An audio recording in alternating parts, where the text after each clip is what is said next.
special vlog. Today we have Sarah here. So I'll have let her introduce herself to you guys. Okay.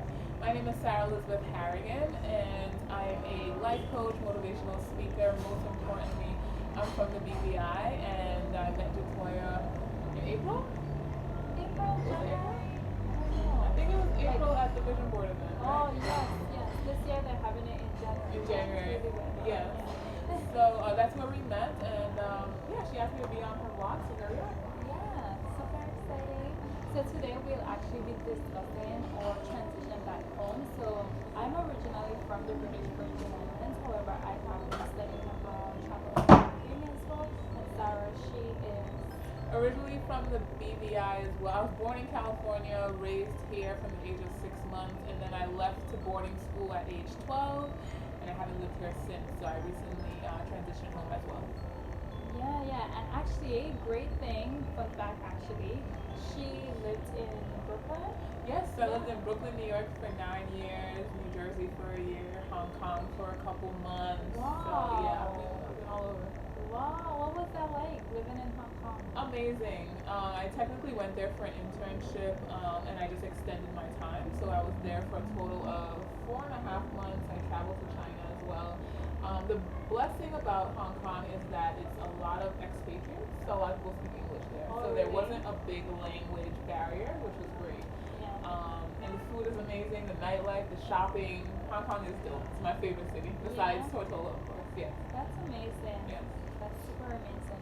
It's always great when you get to know people who travel and live abroad because you hear their experiences and then maybe you want to experience something similar and you can jump on that. So definitely. Yeah, so where did you live? Well, I stayed quite a few places when I stayed in Brooklyn. Flatbush. Okay. Yeah, that's like That's where where I all the lived. Caribbeans live. Yep. So you know, we stick together, Caribbean people. Yes. Yeah, but mainly, yeah, in those regions, Okay. not like outside. I obviously lived upstate New York when I went to school, but then when I moved to Brooklyn, mainly in Flatbush. Okay. And where did you go to school? In Binghamton. You went to Binghamton? Yes. You probably know some people that. Okay, yeah. So one of my roommates, and really good friends, her boyfriend went to Binghamton. Oh, really? And every time they came to Penn State, he would bring a whole bunch of his Binghamton friends down. And yeah, that's interesting. Small world. Yeah, I find that seems to be very common because some of my friends who went to like universities in New York as well, some of her friends went to Binghamton, and so that's how we would like be like, oh wow, look at how small this world is. Yeah. Who would figure that you would have a friend that know? And you guys used to have really good Caribbean parties, I feel like. Yeah, I mean I went to a few, definitely had fun. Like that was me in college. Like I would attend events. Yeah. That was me. I didn't join any like e-boards or anything. I did join the government body to run the fraternity, but I would have definitely liked to join an e-board. I think that's that way you get to connect with people With more people, yeah, definitely. Yeah. But yes, so what has it been like for you so far transitioning back home? To give a little backstory for all of you, I came down in July of this year to actually work on Summer Sizzle with Terry Donovan. That's interesting. Yes, Wow, yes, that's that was amazing. my first time actually attending the event, my first time being a part of it in any way.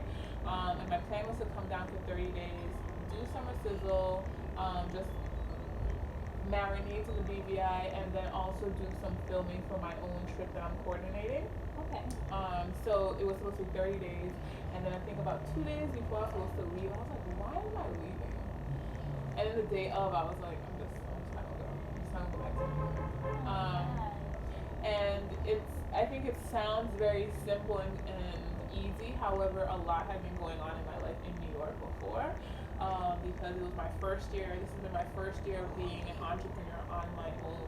So there was a lot of challenges, a lot of things that I was trying. So things weren't at the best in New York. However, it just seems to be the perfect opportunity for me to come home. So I've been here for 4 months now, almost 4 months now, and the transition has been great. I think in being in New York, doing self-development and really learning myself, I was able to understand what is important for me to be happy. Yeah. And good weather is number one for sure. Definite. It makes a difference in here your you life. get the 90 degrees weather Yes. like all year round. Hello, tell Don't them. have to worry about wearing winter clothes. No or bra, no exactly. So hang out on the beach. yes. So the weather for sure is number one on my list of what I need to be happy. Quality food. All right, my mom has a restaurant here, so that's great. But I'm also learning about so many different restaurants that are opening in the BVI. So Yes. I'm still getting my fix, which is great. And then lastly, quality Wi-Fi. And that was the Wi-Fi was the one that was like a little questionable. Yes, that is very questionable, but I think they're improving. You're There's with solutions. Flow. I have Flow. Yeah. It's working well. I have no complaints. So Yeah. I think really being able to zone in on what makes me happy and realizing it was those three things, and of course being with like positive people and all of that. Once I was able to identify what I need to be happy, I realized that I could go anywhere. Yeah. So me choosing to come back home was just like, why not? Exactly. Why not? So 'Cause you're the one in charge of your own happiness. Yes. You decide the life that you want, basically. yes. So that's actually quite similar to my transition back home because I lived in London before I moved back home, and I actually didn't plan on moving back. I moved back after the hurricane, so quite a tragic moment to Right. return, and there's like less opportunities. However, I felt like I've been traveling, volunteering, working as well, so I felt like I can definitely make a contribution to the economy, and that's something that I'm studying as well. So I thought, it might be challenging, but it'll give me an opportunity to come back and make a difference. However, I find that there weren't too many opportunities for ladies to volunteer because the majority of it was like hands-on, building back homes, roofs, and so forth. And I definitely don't have experience in doing those things, so I had like the back burn on those things. So I didn't find myself doing too much volunteering. I did, however, like help out with Portugal brunch. Okay. So I think those things are important, especially when someone is used to enjoying life and not just going to work every single day, having like other things to do outside of work. I think attending brunches, networking, and socializing with like-minded people is super important. So so that was kind of like my experience. I literally like packed my bags and said, I'm going back home on vacation for 3 weeks, and ended up staying for like 3 months. Wow. Yeah. I mean, I had a really good job as well. Like I worked as a finance officer for a nonprofit organization. However, and I enjoyed it. I was there for a year at least. Yeah, but things happened and I just needed to move back, so I moved. And then I moved back actually. You So moved back to the UK? Yeah, Okay. I came to the islands and then I ended up going back after the 3 months because things were a bit tough, like, and the hurricane didn't afford it. Yeah. So I moved back and then I worked for a bit and then I thought, what? Maybe it's time to move back home. So I did, and that's actually the year of the hurricane. So it's like, wow, look at that, right? It took that to bring me back home, Right. kind of thing. Right. Because I mean, the city life is amazing. Like I love it. I love the fast pace. I love the fact that you're able to walk out and have entertainment 24/7. Not that I am a party girl or anything, but sometimes you just want those. You want those little nights off. Just knowing that you have the ability to access those things Yes. is, I Especially in definitely New York City, it's like the city that never sleeps.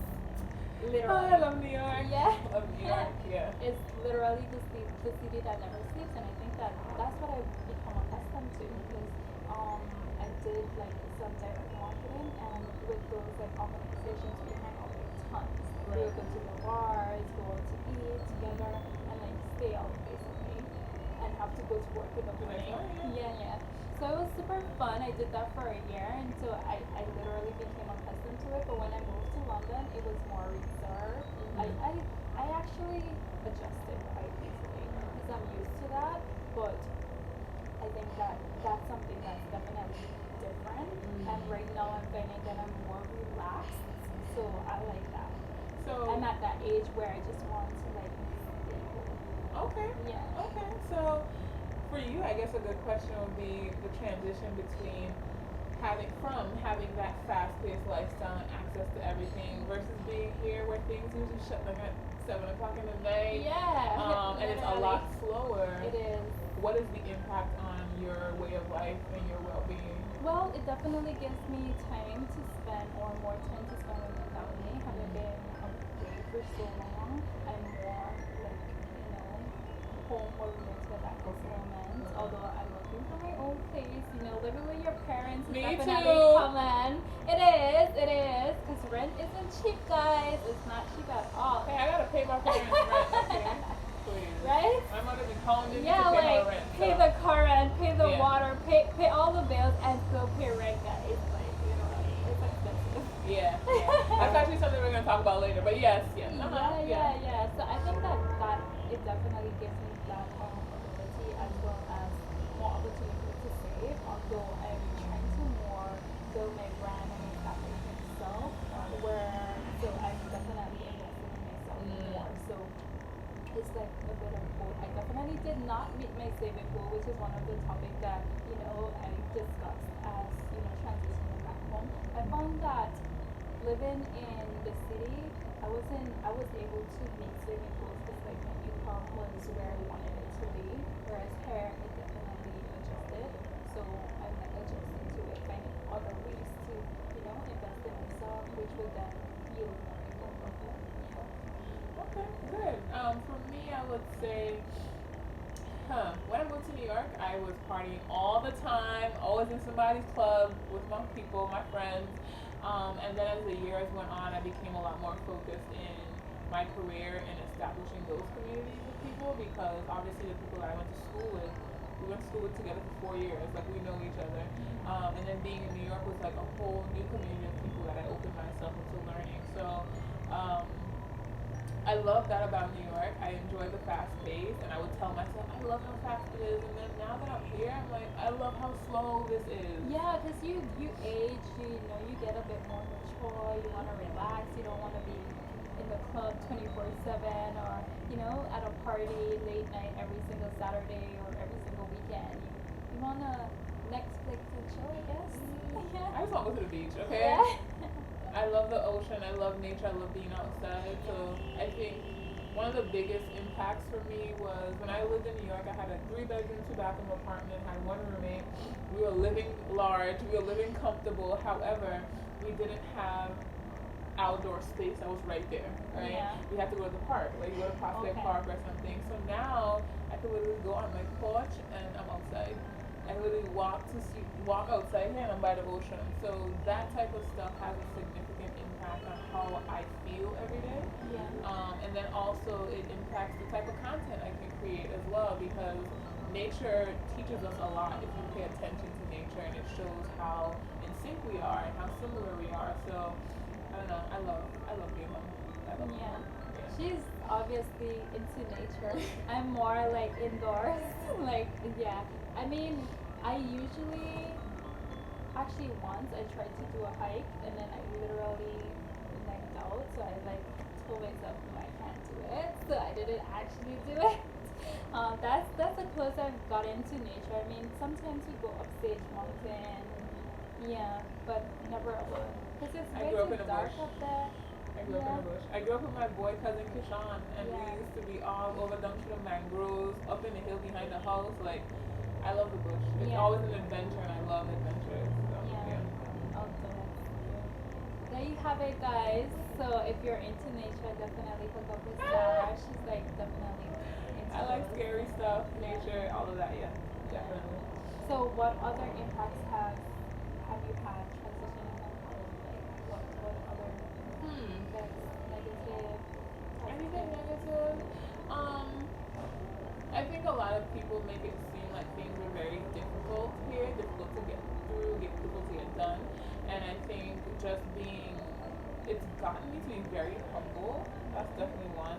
And definitely allow me to be patient. I think that's been a very big thing because things in the islands do move on island time. Things do move a lot slower, right? Especially coming from a New York City or a Hong Kong or a London, you're used to just going online to do everything. Yeah. And Wi-Fi is amazing, so you don't even have to worry. Right. Yeah.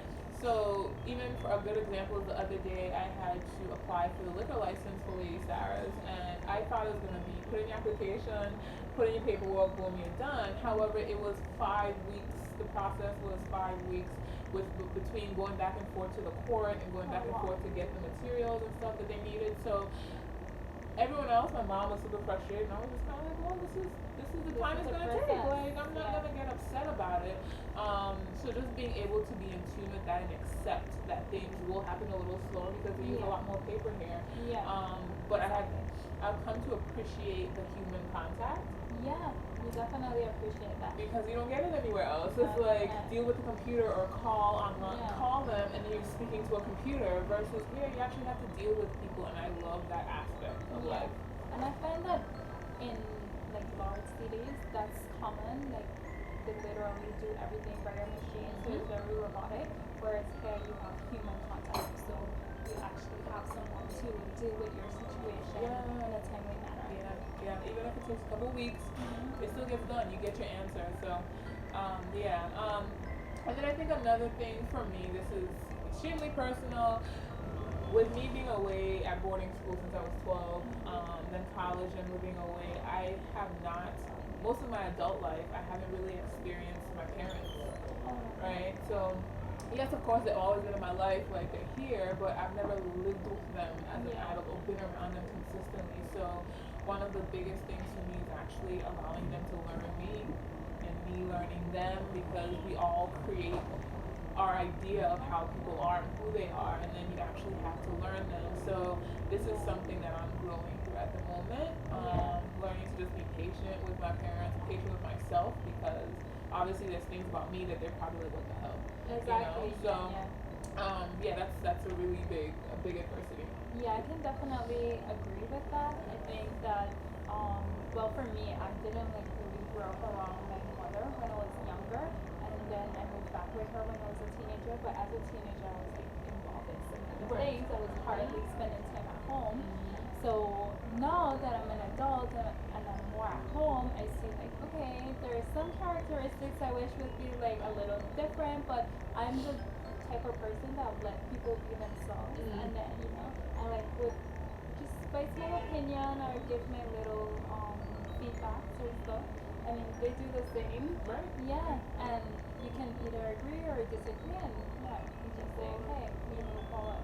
I think the key thing you said there was allowing people to be themselves, and I think the way you get to that point is when you allow yourself to be yourself first. Definitely.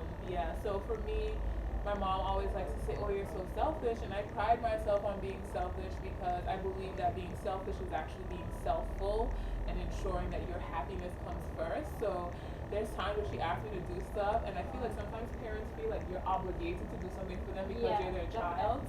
And I'm like, no, I don't have the time for that, or no, I'm not interested in doing that. And even though it may be a little moment of discomfort because she can get vexed, I feel good about it because I have to put myself first, and then when you ask me to do something else where I am available, I'm going to do it, of course. So I think it's super important to really understand yourself, allow yourself to be yourself first, and then it will put you in a better position to allow other people to just grow. Because when you tend to, fit the world or try to be something that you're not, then you have difficulties trying to make someone be who you want them to be.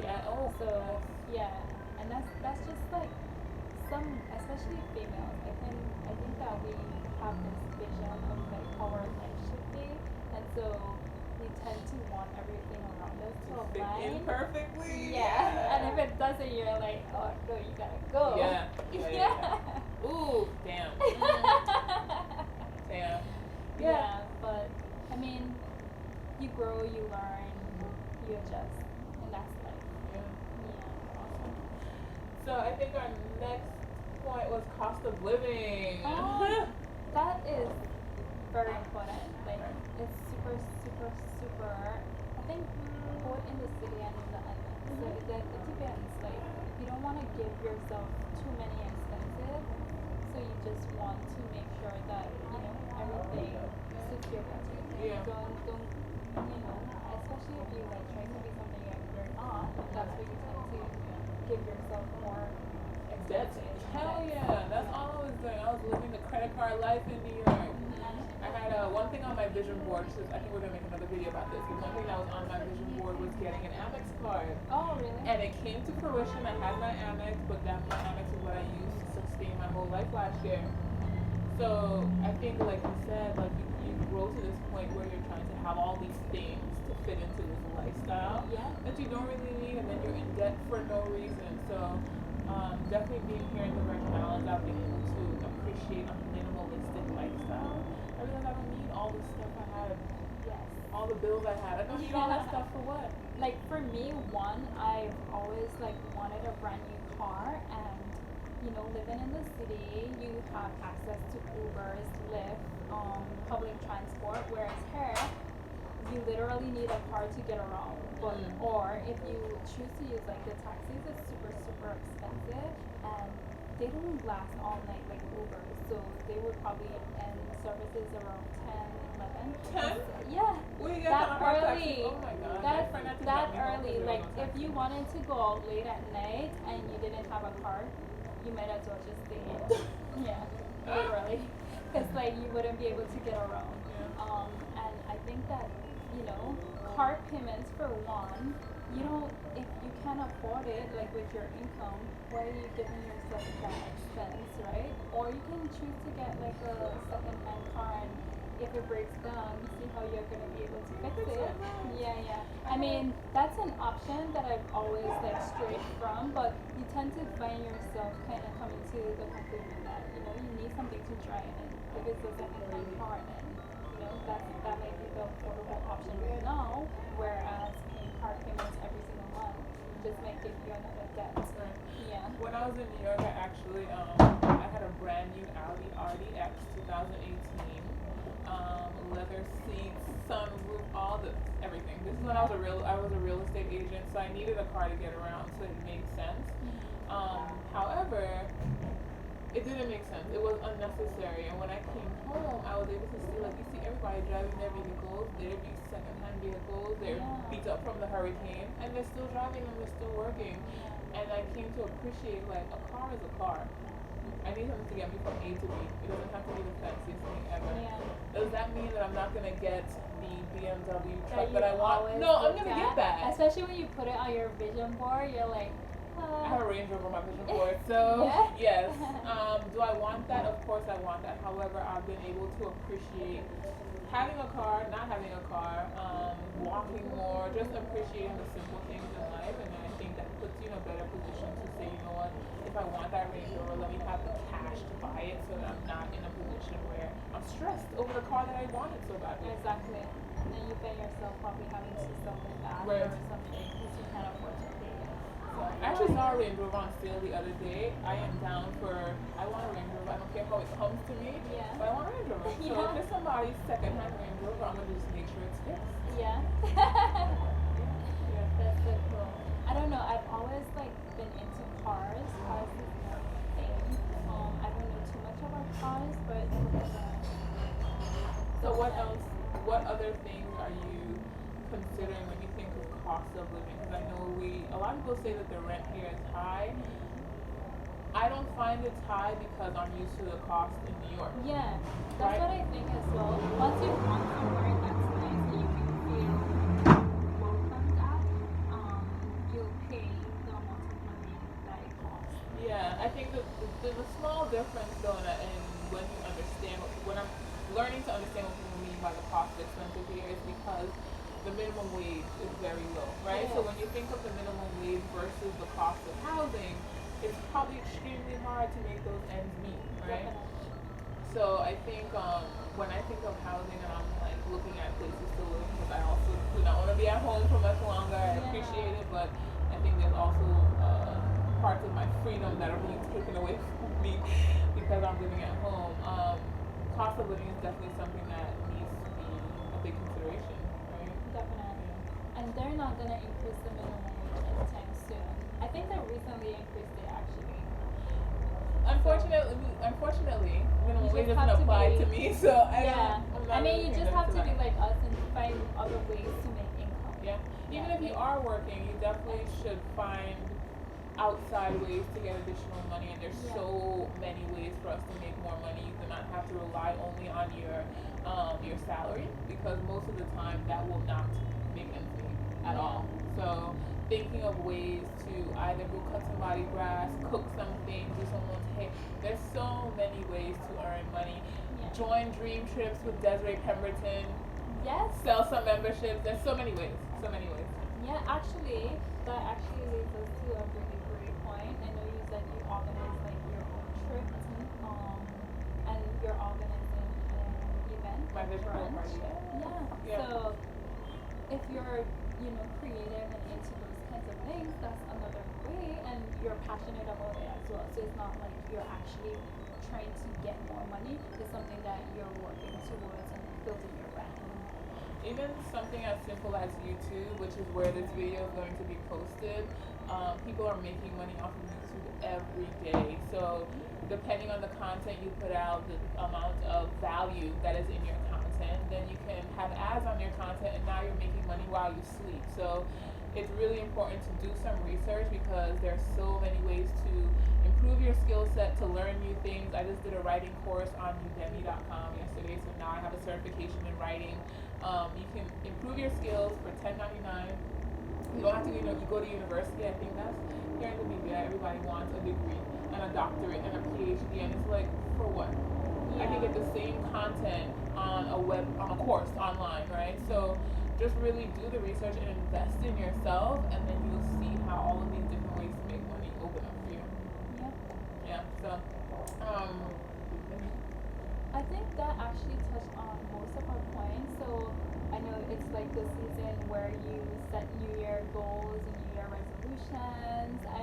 I'm not really a New Year resolution type of person, but I definitely always try to, develop new habits that would help me improve in life. And one was drinking more water. I definitely stuck to that, so that was a good thing. However, I find that I definitely eat way too many sweets, so I need to cut back on that. So for the new year, I hope to, be more healthy, take precautions and precautionary measures, so that, I don't affect myself or my health in the long run. In my family, we definitely have like sicknesses and stuff, so it's easy for us to inherit those things. So you definitely want to like make sure that you're living a healthy lifestyle and taking care of yourself first.